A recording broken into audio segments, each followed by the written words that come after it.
چنیوٹ اندھے قتل کا ماما حال بھائی اور بیوی ہی قاتل نکلے، ملزمان گرفتار۔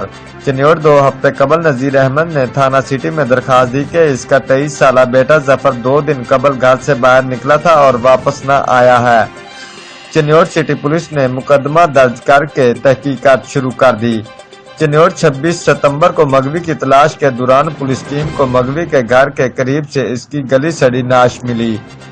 ڈی پی او چنیوٹ بلیال ظفر نے ملزمان کی گرفتاری کے لیے D S P city Khalid Hussain طارر کی زیر نگرانی S H O city Asad Abbas, S I Ijaz Asghar ASI پر مشتمل ٹیم تشکیل دے دی۔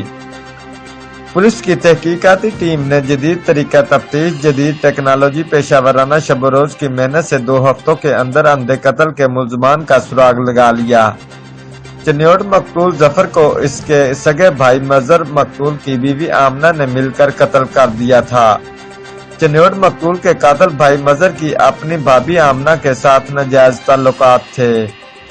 چنیوٹ مقتول کو گھر میں نشہ آور چیز دے کر بے ہوش کیا گیا، گلے پر چھری کے وار کر کے مارا گیا۔ چنیوٹ نعش کو چھت پر لے جا کر کھیس میں لپیٹ کر چھت سے نیچے پھینک کر چھپا دیا گیا۔ چنیوٹ ڈی پی او چنیوٹ بلیال ظفر نے اندھا قتل ٹریس کرنے پر پولیس ٹیم کے لیے تعریفی سرٹیفکیٹس اور انعام دینے کا اعلان کیا۔ رپورٹ مار Sohail, bureau chief, Geo express news, Chiniot.